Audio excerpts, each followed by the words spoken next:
Filimka ay soo jileen Mithun iyo Awbaska ee muranka ka dhex abuuray shacabka Hindiya.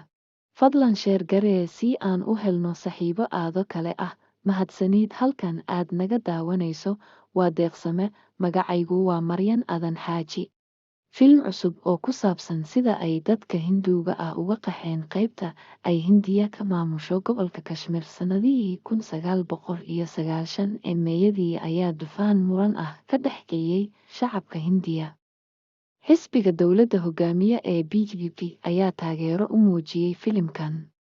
Qisada uu ku saabsan yahay filimkan, oo lagu magacaabo Kashmir Files, ayaa la sii daayay Jimcadii. Waxa uuna ka hadlayaa wiil arday ah oo ogaaday in waalidiintiisa oo ka mid ahaa dadka Hinduuga ah ee Kashmir degan ay dileen mintidiin Muslimiin ah.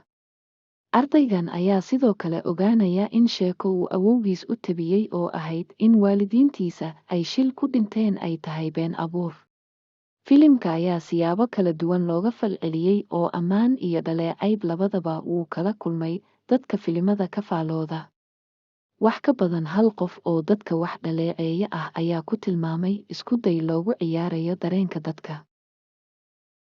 Balse isla markii filimka la sii daayayba waxa uu dood culus ka dhex abuuray shacabka isticmaala baraha bulshada. Ra'iisul Wasaaraha Hindiya, Narendra Modi, iyo xubno muhiim ah oo ka tirsan golihiisa wasiirada ayaa sheegay in ay la dhacsan yihiin filimka ayna taageersan yihiin sheekooyinka ku jira. Gobollo badan oo ay xisbiga talada haya maamulaan ayaa filimkan looga cafiyey canshuurta marka laga daawanayo shaashadaha. Booliska gobolka Madhya Pradesh ayaa maalin fasax ah la siiyey si ay shaleemooyinka u aadaan oo ay filimka u soo daawadaan. Haddaba siduu filimkan qarashka laga yareeyey u kala qaybiyey fikradaha shacabka. Mowduuca Kashmir waa xasaasi. Filimkan wuxuu ka hadlayaa taariikhda Kashmir iyo deegaanada dhibaatada ka dhacday ee u dhow xadka Bakistan. Arrintaas oo muddo dheer ahayd mowduuc xasaasi ka ah muran badana ka dhex abuuray gudaha Hindiya. Kashmir waa gobol ay ku badan yihiin Muslimiinta, waxa uuna hoy yahay kooxo kacdoon sameeya ka soo horjeeday dowladda Hindiya tan iyo 1980 Meeyadii.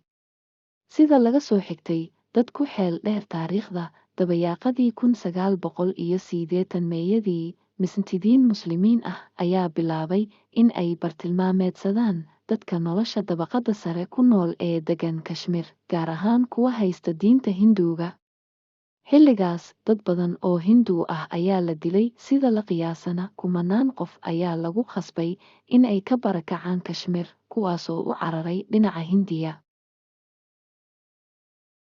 Dhacdooyinkaas kadib, dowladda federaalka Hindiya ayaa militari geysay gobolka Kashmir, waxaana ciidankaas la siiyey awood aan xad lahayn oo ay ku xiri karaan qofkii ay doonaan, su'aalana ku weydiin karaan.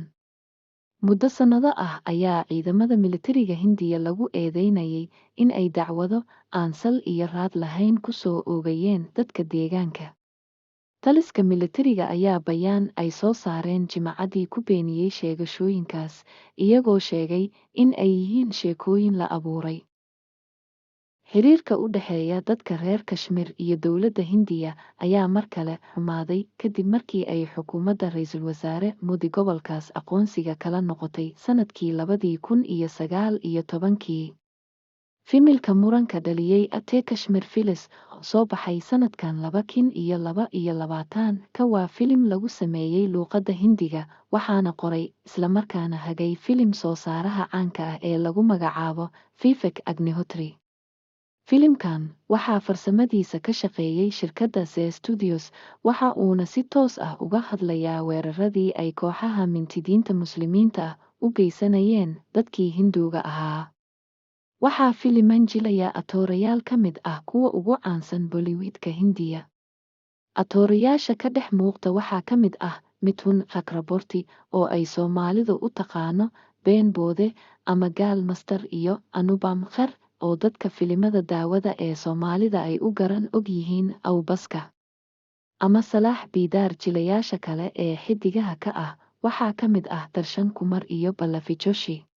Fadlan sheer garee si aan u helno saaxiibo aado kale ah.